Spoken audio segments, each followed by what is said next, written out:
രാഷ്ട്രപതി ദ്രൗപദി മുർമു അല്പസമയത്തിനകം നയപ്രഖ്യാപന പ്രസംഗം നടത്തും. ഭരണഘടനയുടെ 87 അനുച്ഛേദ പ്രകാരം സാധാരണ പാർലമെന്റ് സമ്മേളനങ്ങൾ തുടങ്ങുമ്പോൾ ഏതു വർഷത്തിൽ ആണോ പാർലമെന്റ് സമ്മേളനം ആരംഭിക്കുന്നത് അതിന്റെ ആദ്യ സമ്മേളനം സംയുക്ത പാർലമെന്റ് സമ്മേളനമായിരിക്കും. ആ സമ്മേളനത്തിൽ രാഷ്ട്രപതിയുടെ സംയുക്തമായ സഭയുടെ അഭിസംബോധനയും ഉണ്ടാകും. ഇപ്പോഴിതാ മൂന്നാം നരേന്ദ്രമോദി സർക്കാർ അധികാരമേറ്റതിന് ശേഷമുള്ള ആദ്യത്തെ സമ്മേളനമാണ്. ആ നിലയിൽ ഉള്ള അഭിസംബോധനയ്ക്കാണ് രാഷ്ട്രപതി തയ്യാറെടുക്കുന്നത്. രാഷ്ട്രപതി ഇതാ പാർലമെന്റ് മന്ദിരത്തിലേക്ക് എത്തുകയാണ്.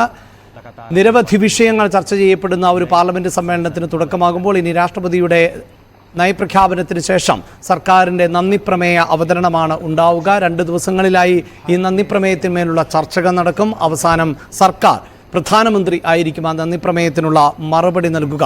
മൂന്നാം നരേന്ദ്രമോദി സർക്കാരിൻ്റെ കാര്യപരിപാടികൾ എന്തൊക്കെയായിരിക്കും, ഈ സർക്കാരിൻ്റെ വിഷൻ എന്തായിരിക്കും, എന്തൊക്കെ പ്രവൃത്തികൾക്കായിരിക്കും പ്രധാനമായും ഊന്നൽ നൽകുക എന്നത് സംബന്ധിച്ച പ്രഖ്യാപനങ്ങൾ സാധാരണ നിലയിൽ നയപ്രഖ്യാപന പ്രസംഗത്തിൽ ഉണ്ടാകാറുണ്ട്. അതോടൊപ്പം തന്നെ സർക്കാരിൻ്റെ കഴിഞ്ഞകാല പ്രവർത്തനങ്ങളെ സംബന്ധിച്ച ബ്രീഫിങ്ങും ഇതിൽ ഉൾപ്പെടുത്തുന്നത് സാധാരണമാണ്. ഇതിപ്പോൾ 3ാം ടേമിലേക്കാണ് നരേന്ദ്രമോദി സർക്കാർ കടക്കുന്നത്. അതുകൊണ്ട് തന്നെ ഒരു പക്ഷേ കഴിഞ്ഞ 10 വർഷത്തെ പ്രവർത്തന നേട്ടങ്ങൾ ഉൾപ്പെടെ ഈ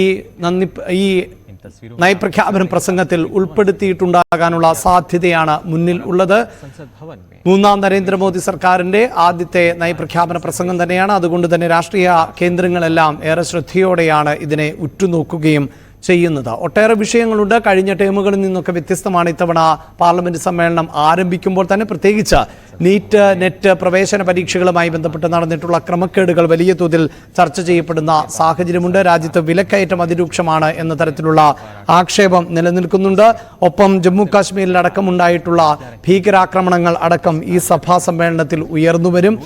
മാത്രവുമല്ല കഴിഞ്ഞ 2 ടേമുകളിൽ നിന്ന് വ്യത്യസ്തമായി ഇത്തവണ പ്രതിപക്ഷത്തിനൊരു നേതാവുണ്ട് എന്നതും എടുത്തു പറയേണ്ടതാണ്. രാഹുൽ ഗാന്ധിയാണ് പ്രതിപക്ഷ നേതാവ്. കഴിഞ്ഞ 2 മോദി സർക്കാരിൻ്റെ കാലഘട്ടത്തിലും പ്രതിപക്ഷ നേതാവ് എന്നതിനുള്ള അംഗബലം പ്രതിപക്ഷത്തിന് ഉണ്ടായിരുന്നില്ല. ഇത്തവണ പ്രതിപക്ഷ നിര കൂടുതൽ ഐക്യത്തോടെ നിൽക്കുന്ന സാഹചര്യം കൂടി ഉണ്ട്. അതുകൊണ്ട് തന്നെ നയപ്രഖ്യാപന പ്രസംഗം എന്തൊക്കെയായിരിക്കും രാഷ്ട്രപതിയുടെ നയപ്രഖ്യാപനത്തിൽ ഉണ്ടാവുക എന്നതെല്ലാം വളരെ പ്രധാനപ്പെട്ടതാണ്. ഇപ്പോൾ ഉപരാഷ്ട്രപതിയെ നമുക്ക് ദൃശ്യങ്ങളിൽ അടക്കം കാണാൻ സാധിക്കുന്നു.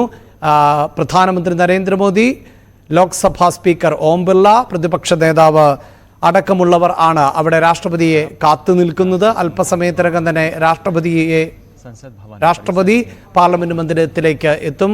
രാഷ്ട്രപതിയുടെ വാഹന വ്യൂഹം കടന്നു പോകുന്നതിൻ്റെ ദൃശ്യങ്ങൾ ആണ് കാണുന്നത്. സ്വാതന്ത്ര്യത്തിന് ശേഷവും ഈ അശ്വാരൂഢ സേനയെ ബ്രിട്ടീഷ് ഭരണകാലത്ത് ഉണ്ടായിരുന്ന സേനയാണ് എങ്കിൽ പോലും സ്വാതന്ത്ര്യത്തിന് ശേഷവും അശ്വാരൂഢ സേന തന്നെയാണ് നമ്മുടെ രാജ്യത്തിൻ്റെ ഏറ്റവും ഉന്നത പദവിയിലിരിക്കുന്ന പ്രഥമ പൗരന് അകമ്പടി സേവിക്കുന്നത്. അത് വളരെ പ്രധാനപ്പെട്ട ദിവസങ്ങളിലെല്ലാം തന്നെ റിപ്പബ്ലിക് ദിനത്തിലാകട്ടെ സ്വാതന്ത്ര്യ ദിനത്തിലാകട്ടെ അശ്വാരൂഢ സേനയുടെ അകമ്പടിയോടുകൂടി തന്നെയാണ് രാഷ്ട്രപതി ഭവനിൽ നിന്ന് പുറത്തേക്ക് എത്താറുള്ളത്.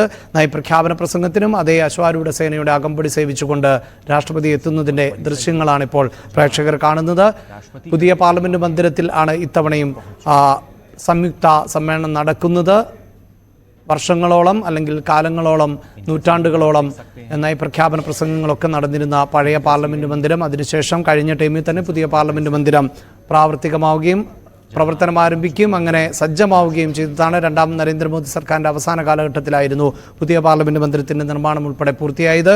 ഇപ്പോഴിതാ രാഷ്ട്രപതി ഭവനിൽ നിന്ന് പുറപ്പെട്ട രാഷ്ട്രപതി പാർലമെന്റ് മന്ദിരത്തിലേക്ക് എത്തുകയാണ്. രാഗേഷ് ഉണ്ട് നാഷണൽ ഡെസ്കിൽ നിന്ന്. അല്പസമയത്തിനകം നയപ്രഖ്യാപന പ്രസംഗം ആരംഭിക്കും. 10 വർഷത്തെ സർക്കാരിൻ്റെ ഒരു തുടർച്ച എന്ന നിലയിലുള്ള ഭരണ നേട്ടങ്ങൾ ഉണ്ടാകാൻ സാധ്യതയില്ലേ? ഒപ്പം പുതിയ സർക്കാരിൻ്റെ കാഴ്ചപ്പാടുകളും. അഭിലാഷ്, രാഷ്ട്രപതി ദ്രൗപദി മുർമു അല്പസമയത്തിനകം തന്നെ പാർലമെന്റിന്റെ സംയുക്ത സമ്മേളനത്തെ അഭിസംബോധന ചെയ്യും. ഇപ്പോൾ രാഷ്ട്രപതി ഭവനിൽ നിന്ന് കുതിരപ്പട്ടാളത്തിന്റെ അകമ്പടിയോടുകൂടി രാഷ്ട്രപതി ഇപ്പോൾ പാർലമെന്റ് വളപ്പിലേക്ക് ഇപ്പോൾ പ്രവേശിച്ചിരിക്കുകയാണ്. പ്രധാനമന്ത്രി നരേന്ദ്രമോദി അടക്കമുള്ളവർ അവിടെ രാഷ്ട്രപതിയെ സ്വീകരിക്കാനായി കാത്തു നിൽക്കുന്നുണ്ട്. ഏതായാലും രാഷ്ട്രപതി എന്തൊക്കെ കാര്യങ്ങൾ പറയും എന്നുള്ളതാണ് ഏറ്റവും പ്രധാനപ്പെട്ട കാര്യം. കാരണം ഈ തെരഞ്ഞെടുപ്പ് കാലത്തടക്കം BJP ആവർത്തിച്ച് ആവശ്യപ്പെട്ടിരുന്നത് അല്ലെങ്കിൽ പ്രചാരണത്തിൽ ഉന്നയിച്ചിരുന്നത് 400-ലധികം സീറ്റുകൾ എന്നുള്ളതാണ്. കാരണം BJP കഴിഞ്ഞ കാലങ്ങളിൽ മുന്നോട്ട് വെച്ച പ്രധാനപ്പെട്ട കാര്യങ്ങളായിരുന്നു. ഒന്ന്, ഒരു രാജ്യം ഒരു തെരഞ്ഞെടുപ്പ്, ഒപ്പം ഏകീകൃത സിവിൽ കോഡ് അടക്കമുള്ള വിഷയങ്ങൾ. അപ്പോൾ ഭരണഘടനാ ഭേദഗതി ആവശ്യമായ വിഷയങ്ങളാണ് അതൊക്കെ. അപ്പോൾ ഇപ്പോൾ BJPക്ക് ഒറ്റയ്ക്ക് ഭൂരിപക്ഷമില്ല, NDA സർക്കാരാണ് ഭരിക്കുന്നത്. അതുകൊണ്ട് തന്നെ രാഷ്ട്രപതിയുടെ പാർലമെന്റിനെ അഭിസംബോധന ചെയ്യുമ്പോൾ, സംയുക്ത സമ്മേളനത്തെ അഭിസംബോധന ചെയ്യുമ്പോൾ ഈ വിഷയങ്ങളൊക്കെ തന്നെ ഇടം പിടിക്കുമോ എന്നുള്ളത് ഏറ്റവും ശ്രദ്ധേയമായ കാര്യമാണ്. ഏതായാലും ഇപ്പോൾ രാഷ്ട്രപതി ഇപ്പോൾ പാർലമെന്റിൽ എത്തിയിരിക്കുകയാണ്. പ്രധാനമന്ത്രി അടക്കമുള്ളവർ ഇപ്പോൾ മന്ത്രിമാരും ചേർന്ന് ഇപ്പോൾ രാഷ്ട്രപതിയെ സ്വീകരിക്കും. ഇപ്പോൾ കുതിരപ്പട്ടാളത്തിന്റെ അകമ്പടിയോടുകൂടി രാഷ്ട്രപതി ഇപ്പോൾ പാർലമെന്റിന്റെ എത്തിയിരിക്കുന്നു. പാർലമെന്റിൽ വാഹനത്തിൽ നിന്ന് രാഷ്ട്രപതി ഇറങ്ങുന്ന ദൃശ്യങ്ങളാണ് ഇപ്പോൾ നമ്മൾ കണ്ടുകൊണ്ടിരിക്കുന്നത്. യെസ്, രാഷ്ട്രപതി ദ്രൗപതി മുർമു ഇപ്പോൾ പാർലമെന്റ് മന്ദിരത്തിലേക്ക് എത്തിയിരിക്കുന്നു. അവിടെ പ്രധാനമന്ത്രി നരേന്ദ്രമോദി, ഉപരാഷ്ട്രപതി, ലോക്സഭാ സ്പീക്കർ ഉൾപ്പെടെ ഉള്ളവർ കാത്തു നിൽക്കുന്നത് നമുക്ക് ദൃശ്യങ്ങളിൽ കാണാൻ സാധിക്കും. और राष्ट्रपति अपने वाहन से बाहर आए, उपराष्ट्रपति, प्रधानमंत्री, लोकसभा अध्यक्ष ने स्वागत किया. സംയുക്ത പാർലമെന്റ് സമ്മേളനത്തെ അഭിസംബോധന ചെയ്യാൻ गार्ड ऑफ ऑनर दिया जाता हुआ राष्ट्रपति द्रौपदी मुर्मू को.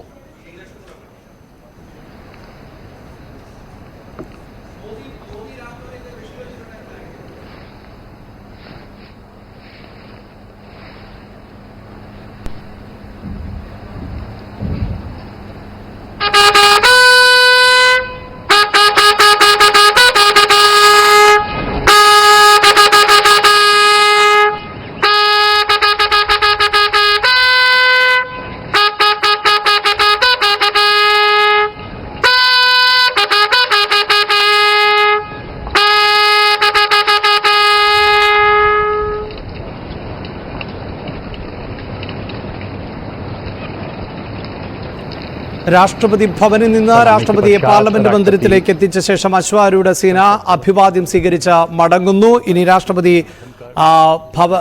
ഭവനിൽ നിന്നെത്തിയ രാഷ്ട്രപതിയെ അവിടെ സ്വീകരിച്ചു പ്രധാനമന്ത്രി നരേന്ദ്രമോദി, ഉപരാഷ്ട്രപതി, ലോക്സഭാ സ്പീക്കർ അടക്കമുള്ളവർ, കിരൺ റിജിജു പാർലമെന്ററി കാര്യവകുപ്പ് മന്ത്രി ഉൾപ്പെടെ ഉള്ളവർ ചേർന്നുകൊണ്ടാണ് സ്വീകരിച്ചത്.